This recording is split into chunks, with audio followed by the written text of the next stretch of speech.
Hey, Wranglers, welcome back. Look at my hat. It says real life because today we're talking about fishing horror stories. And I'm going to get right into them. These are true to the best of my knowledge because some of them happened to me, and some of them happened to some other people that I know of.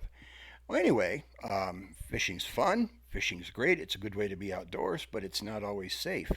Now, let's start with something big. You guys used to watch The Deadliest Catch and all that kind of thing on probably on A&E or whatever, National Geo, whatever channel that was on, and that's a very dangerous job out there on one of those little bitty fishing boats in the middle of the Alaskan Sea, and getting tossed around and all that. But a lot of times what they would do is, some of the bigger boats, not the little ones that we saw on Deadliest Catch, but they had bigger boats that went out too.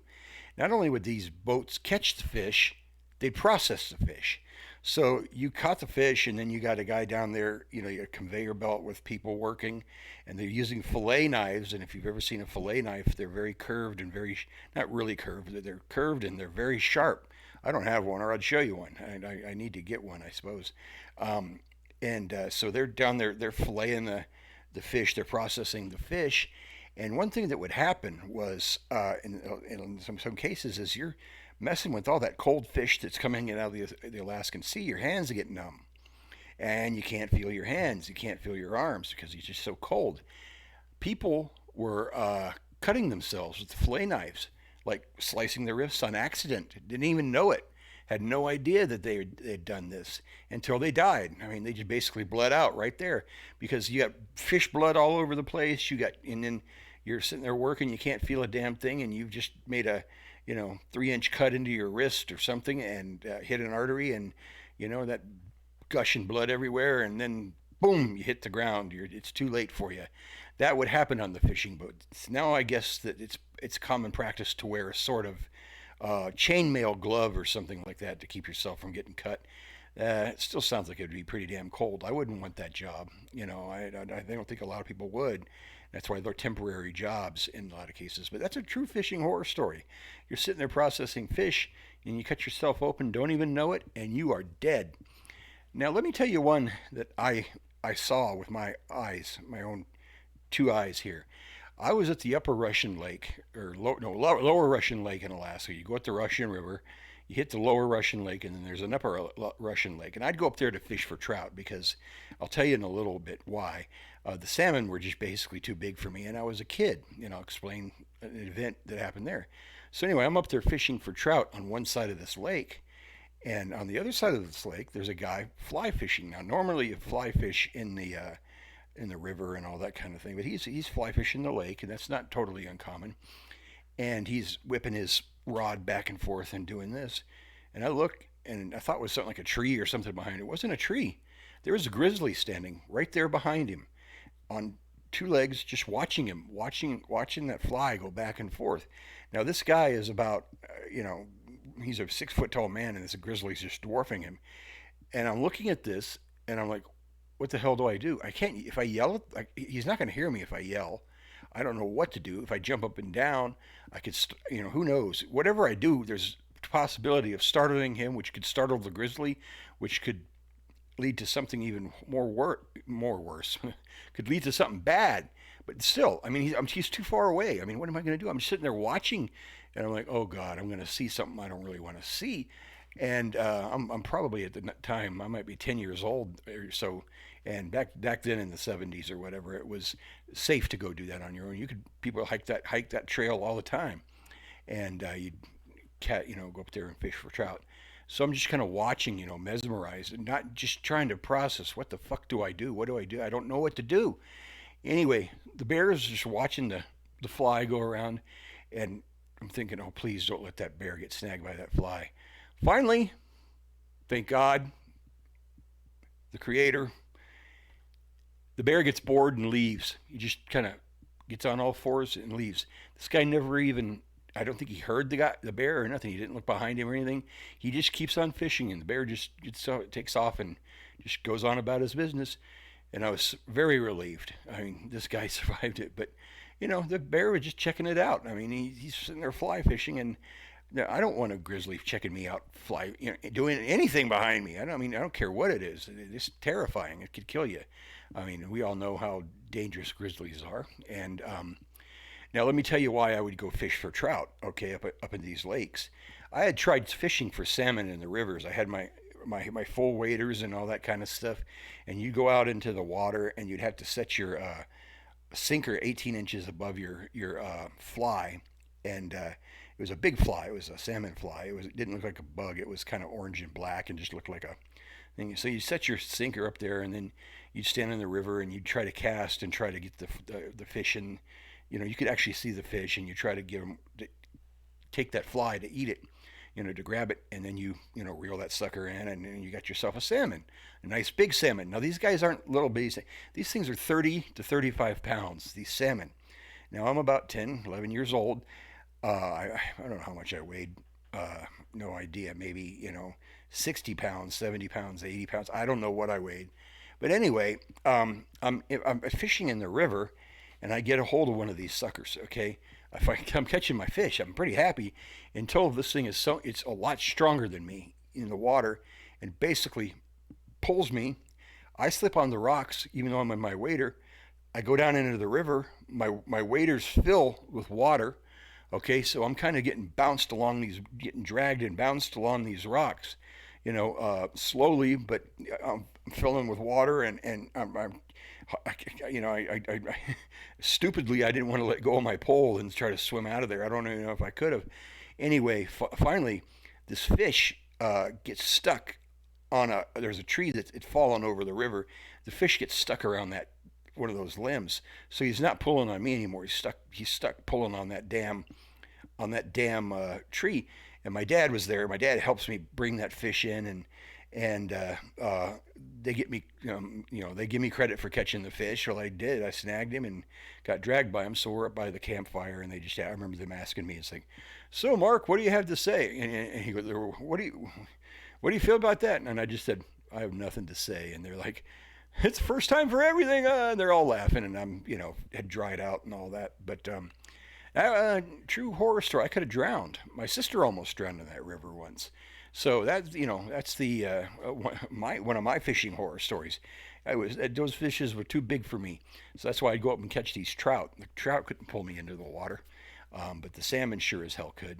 Even those are red salmon, I believe red or pink or silver. I don't remember exactly. Red, pink, silver, something like that. They were the salmon that went up the river. I can't remember what they were, and they're king salmon too. Any of those could have easily pulled me down if I was in the water, got me off my feet, and done that. Anyway, the next thing that the next thing that I need to tell you, my wise old owl is warning you. This is going to be a little bit gross, and so don't listen if plug your ears right now if you don't want to hear this part. Kind of gross. Well, we're fishing on the same river and all that, and there's lots of Japanese that come over to fish. And I see a couple of Japanese tourists that have caught something. They caught a salmon. They cut the salmon open. It's a female because it's full of eggs, or roe as they call it. They start eating the salmon eggs raw, and I was just like, oh my gosh. And I didn't hurl or anything. I just was like, blown away. Go back to the camp. You never believe what I saw. The Japanese guy was eating the raw eggs, and then the other older, more experienced fishermen are like, yep, they do that. They'll do that. They like that raw fish, and I'm like, oh wow. Now today I like raw fish. I'm not going to eat salmon eggs, but I will eat a lot of raw fish, and I'm not talking about sushi. I'm talking about sashimi, which is really raw. I do like it. Okay, so that was a pretty funny one as a kid. Now when you're fishing this is one particular area I'm talking about. Imagine there's areas like this all over the U.S., but you're fishing, and you're kind of in a canyon there, and you hear something that sounds like a gunshot, or something like that. Maybe not a repeat, but just kapow. You hear this sound, and it was a very distinct sound. We knew it wasn't a gun. What it was a line breaking, fishing line, like 15 to 20 pound test line breaking, because a bear wanted your fish. A lot of times the bears, the black bears or the grizzlies, mostly the black bears at this point, would sit there in the woods and wait for you to snag a fish, and they'd bring it in. Then they'd just come take your fish, and they'd walk away with it or kind of jog off with it, and that would break your line too, because these things could pull so hard. Sometimes a fish could break your line, and it sounded like a gunshot. What you never wanted to do was chase that bear and try to get your fish back. Once in a while, you'd hear about some idiot from the lower 48 United States down here trying to do that. You're not going to win a fight with a bear if he's got your fish. Let him have your fish. They just re-kitch your line and go back to work and get yourself another one. But no, never ever chase a bear. Okay, that's rule number one of Northwestern survival, and let them have what they want to do. Never chase a bear. Never get between a moose and her cubs or a bear and her cubs. And basically, you give the wildlife all the respect in the world, because any of these creatures could kill you almost instantly. Now, here's a couple more. I call them, I guess they're fishing nightmares, because they happen during fishing trips. But I didn't see these. I'd heard about these whenever I'd been up there. One of them I just call Hypothermia Man. He had gotten to his campsite, and he had started a little fire off in the little fire pit, and he sat down on a bench, like a picnic bench. The campsites had him, and I guess he fell asleep. And it wasn't freezing cold. Wasn't freezing cold at all. It was cold because it's Alaska. Long story short, the guy fell asleep and just died from hypothermia right there on the picnic table. He just basically, his body temperature got lower and lower and lower and lower, and there comes to a point where you don't feel it and you actually feel like warm. And that happened to him, and he passed. He just was sitting there, had gotten his campsite set up and sat down and passed away. I guess he wasn't dressed well enough or whatever, but I feel bad for the guy. I mean, that's, you could almost imagine that happening to anybody. You set your camp up, you're tired, you sit down for a few minutes, and he wasn't close enough to the fire, and then you wake up dead. Okay. And the last one I want to tell you is what they warned us about, taking fire sources up there, matches, flint and steel. They don't recommend lighters for several reasons, and I'll tell you that in a minute. Whatever you can get, candle and stuff like that, to help you start a fire. Lighters are unpredictable at up there. They can crap out on you and all that. But there was a story about a guy where basically people came into this campsite and they found a dead man sitting there, and he had a big wound right in the middle of his head. And somebody thought he'd been shot. Somebody had killed him and murdered him. And they got to investigate this. And what it was, if this is true, this one, I don't know if this is true or not. I mean, I've heard it was true. And it came from, I guess, a reliable source, but it just sounds weird to me. This lighter, he had started a fire, and he had a cigarette lighter in his pocket. That lighter had fallen into the fire and exploded, pow, and that metal part of the lighter, with the little flint and all the wheel thing, smacked him in the head and it killed him. It basically acted like a bullet and went into his brain and killed him, and he was laying there dead, and it took him a while to figure out what had happened. So these are the fishing horror stories I'll give you today.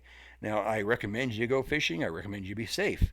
And I gotta end this video with a rule number one of going into the wilderness. I don't care if you're with a group or you're by yourself. Rule number one is tell somebody where you're going. I can't stress that enough. Have your little survival kit and all of that ready, but tell someone where you're going and stay there and be there.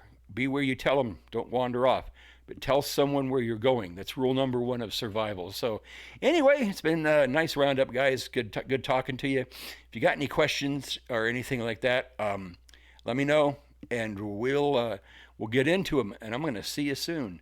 I'm feeling better, so I'm going to try to do some more videos. And, anyway, ride on, my Wranglers.